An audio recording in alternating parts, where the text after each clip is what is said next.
In this video, I am converting a project that was using Objective-C to Swift. So we're going to just jump right into this, replacing those square brackets, using a dot instead of a space between the PHPhotoLibrary and the authorization status or access level, and that add only enum value there.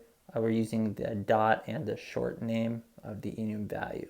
This looks a lot cleaner than what we had in Objective-C.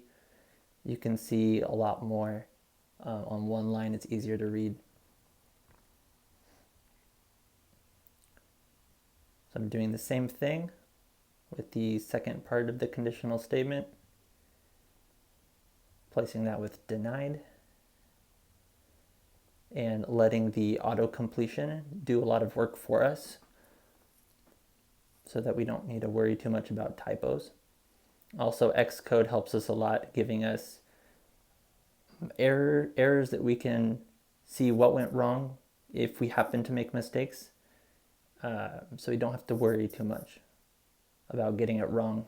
It will help guide you through the process if you messed up anything. Cool, so that's our first conditional statement that we've converted.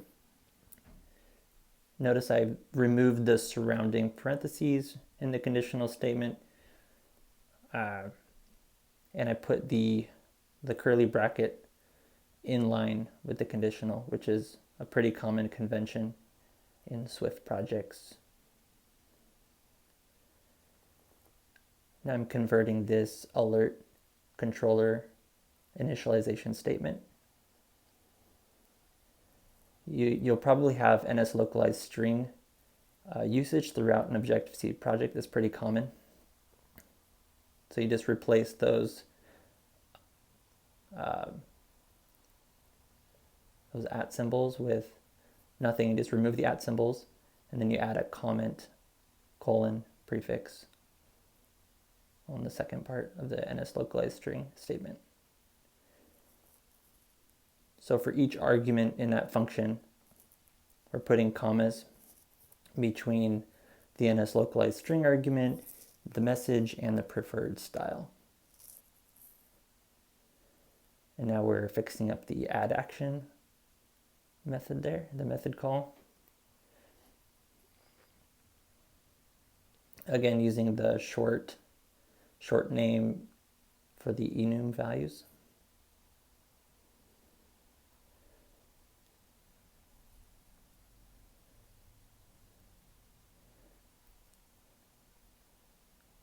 Also important to note, we're using the keyword let on the info alert, not var. By using let, it is immutable, meaning we cannot change it later on. Var would be something you'd use if you want to mutate or make changes to that variable in code that's within that scope. So this second conditional statement, we're doing the exact same thing we did with the first one. Removing those square brackets, removing the surrounding parentheses, using the short name for the enum values, putting the curly bracket in line with the conditional statement, and below it, using the let keyword again. This is going to be something that might be pretty common throughout your project as well, where you use a shared application delegate.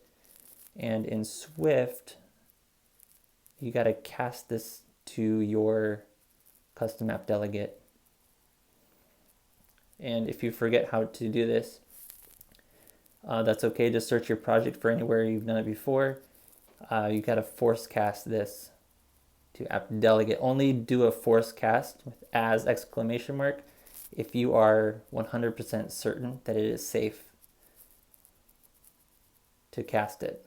And in this case, it is 100% safe because our shared app delegate is guaranteed to exist, because we have code that guarantees that it exists in another file.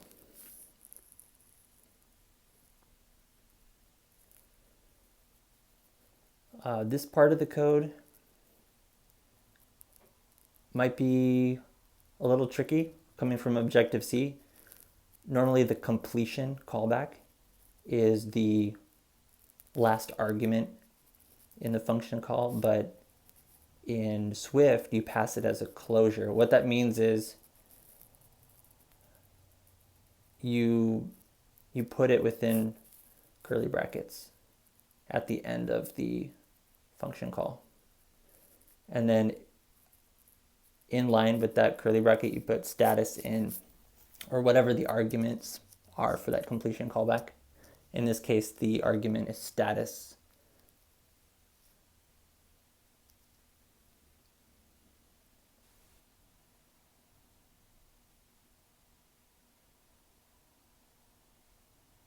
Next, when we convert this part, we're going to use dispatch-queue.main.async curly brackets, and then the code that you want to run on the main thread will go inside there.